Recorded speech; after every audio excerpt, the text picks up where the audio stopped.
So, finally happened. I have completed my trinity of modern day Nikkor S-line lenses. Now, if anyone knows me in this channel, I don't like to talk a lot about minimalist photography and video because I have gear acquisition issues. But today, in 5 Minute Friday, I thought I'd talk about the reasons why I think having the trinity of these lenses, the zoom trinity, is probably the best investment any photographer can make up front. Let's get into it. And let's start the 5-minute clock as of now. Okay, so let's talk about it. What is the trinity of zoom lenses?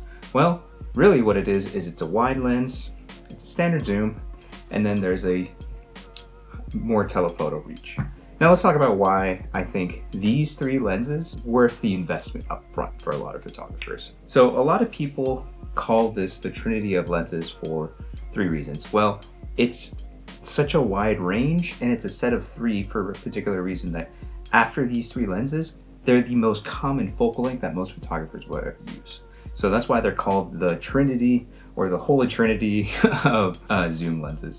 And for most of these, like the wide zoom for Nikon, which is a 14 to 24 f2.8, is more of their wide end, right? So this is going to be covering a lot of close-up shots, a lot of landscape shots, and then you have your standard zoom, which is a 24 to 70 f2.8, which will give you a lot of good range for a lot of different uses. That's why it's called the standard zoom, because in most cases, this is what you'll be using for a lot of just general work. And then of course you have your telephoto, which will cover your 70 to 200 f2.8. For most reasons, it's definitely the better portrait lens as well as a good overall zoom lens. Another reason I think that these three lenses is great is because they have a set aperture, have a really good wide range of aperture. So for most cases, you could stop these lenses down and still have tack sharp photos and video up to about, I would say, f16. And so in most cases, I would say if you're doing landscape photography, sweet spot for a lot of the tack sharp photos that you'll take in landscape for a wide lens will probably be f9 to f11. You'll be pushing the boundary in f16 and f13, but just having that wide open range to that lower range gives you really tack sharp photos as well as video in most cases. Same thing applies with the standard zoom, which is a 24 to 70. The aperture range gives you a good balance where you could still get a good amount of bokeh or bokeh, as other people would say, for your videos.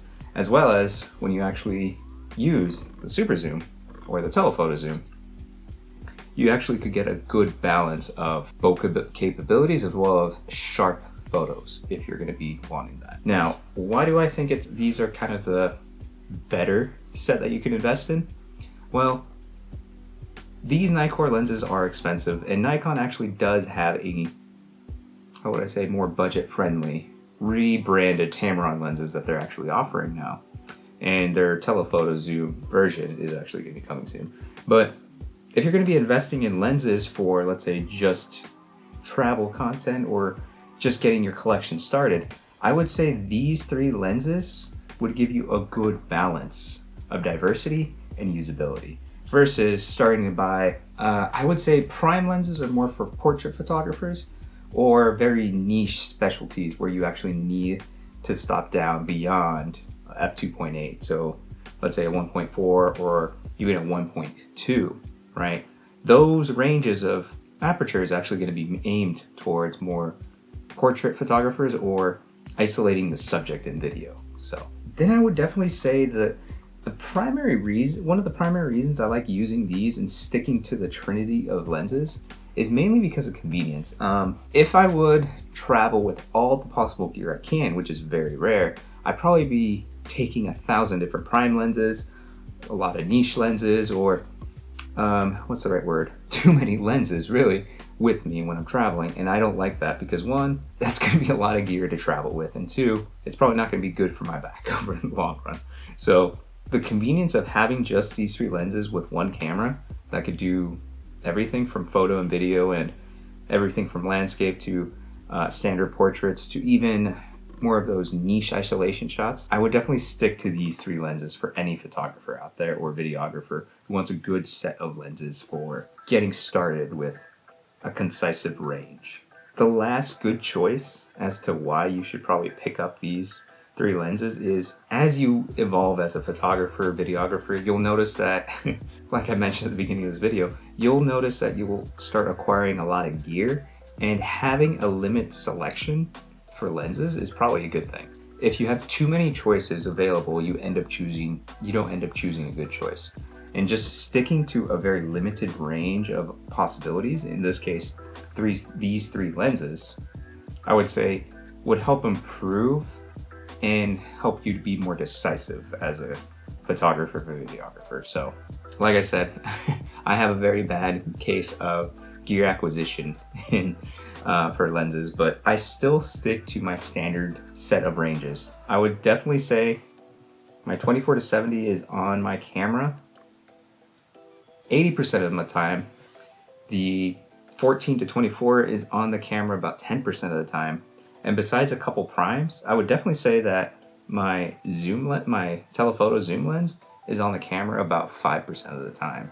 So just these ranges alone, like I said, you'll start focusing on telling the story with your photography or videography more if you focus on a limited lens selection and more on the craft of photography. I hope you guys like that. I hope I made time on 5 minutes here, and I hope you guys really enjoyed this video. Like I said, I'm excited that my holy trinity of standard zoom lenses is now complete.